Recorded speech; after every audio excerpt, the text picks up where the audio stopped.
Iya, assalamualaikum warahmatullahi wabarakatuh. Selamat pagi untuk kelas 12 baru. Pak Surahman tidak akan memperkenalkan diri, mungkin kalian sudah tahu nama saya Pak Surahman.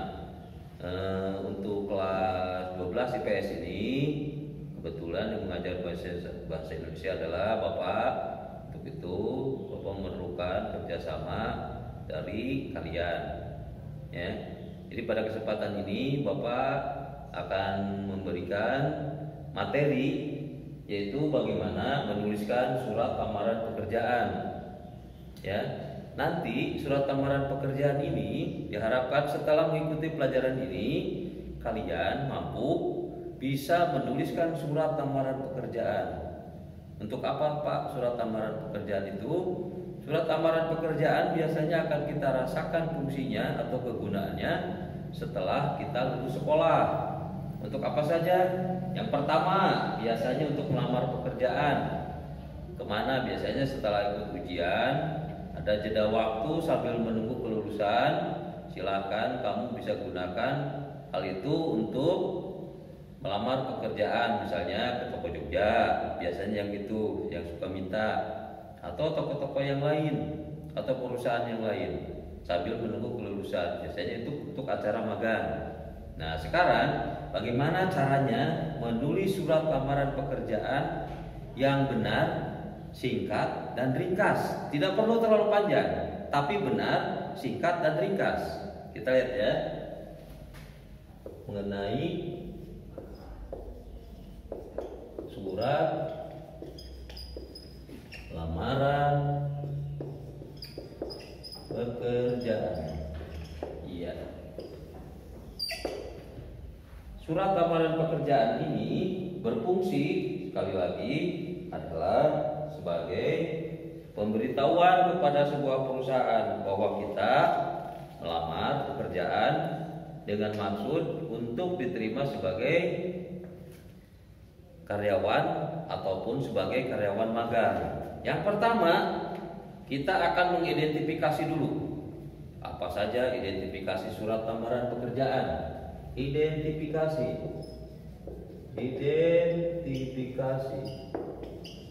surat. Seperti apakah ini kan? Ya. Yang pertama, surat lamaran ini ada dua kalau kita lihat. Satu, harus menentukan isi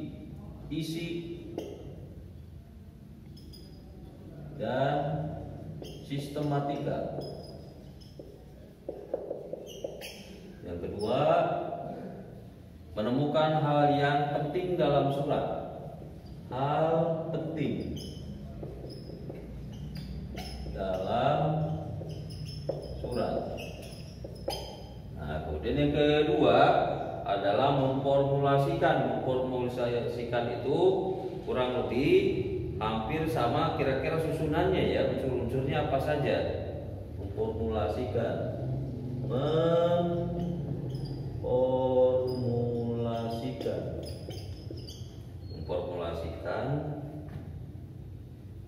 kebahasaan ya, kebahasaan. Ini nomor satu dan ini nomor dua. Memformulasikan ini sendiri ada dua. Satu, dua. Yang pertama, unsur-unsur kebahasaannya apa saja? Yang pertama, unsur kebahasaannya. Dan yang kedua adalah membandingkan unsur kebahasaan yang terdapat dari surat lamaran. Yang kedua itu membandingkan.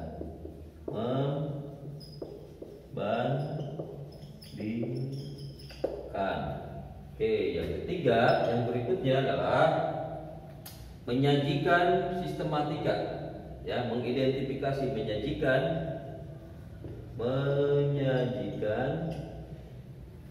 simpulan dari sistematika surat lamaran. Ini bagiannya ada dua juga, yaitu mengidentifikasi sistematika, mengidentifikasi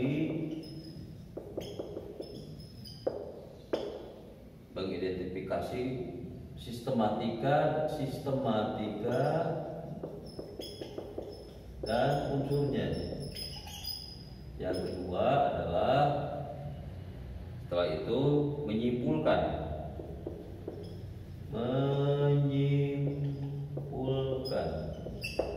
Nah, kemudian yang keempat, menyusun surat lamaran. Bagian ini menyusun surat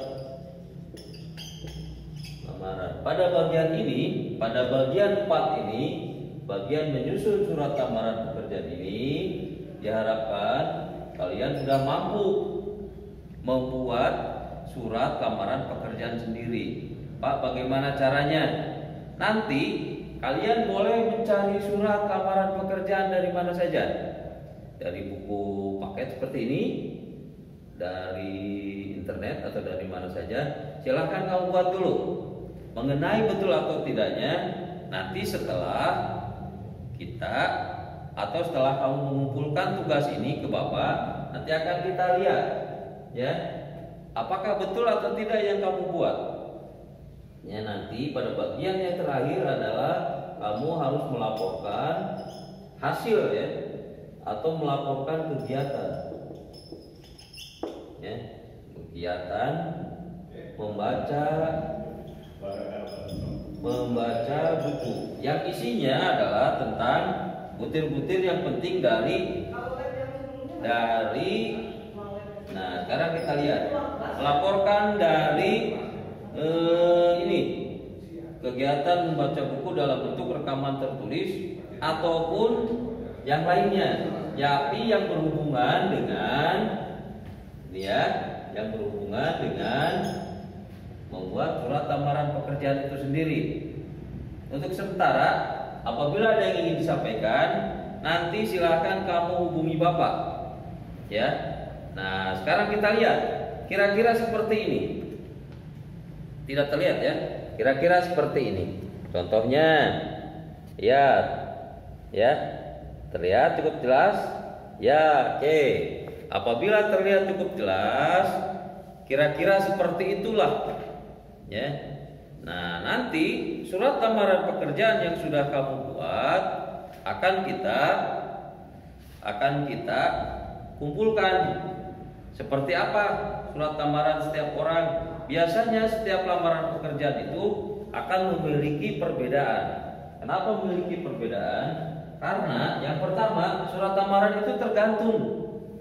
Berdasar ada 2 jenis, ya. Pertama, apabila surat lamaran pekerjaan itu dibuat secara pribadi.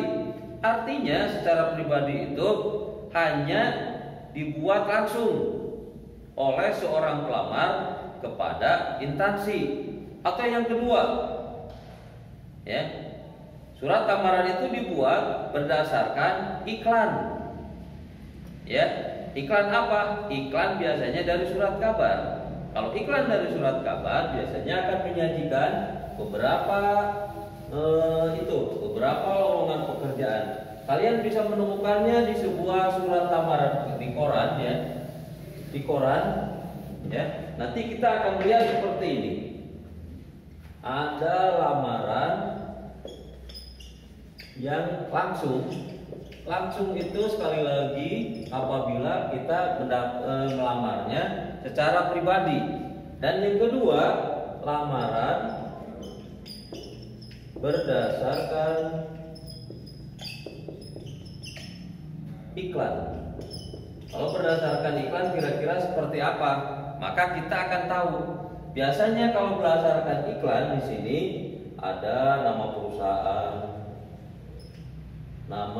perusahaan, kemudian ada ini permintaan.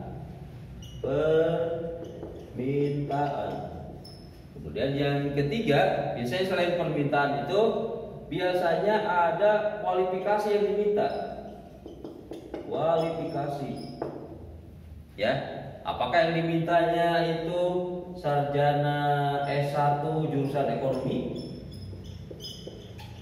atau D3?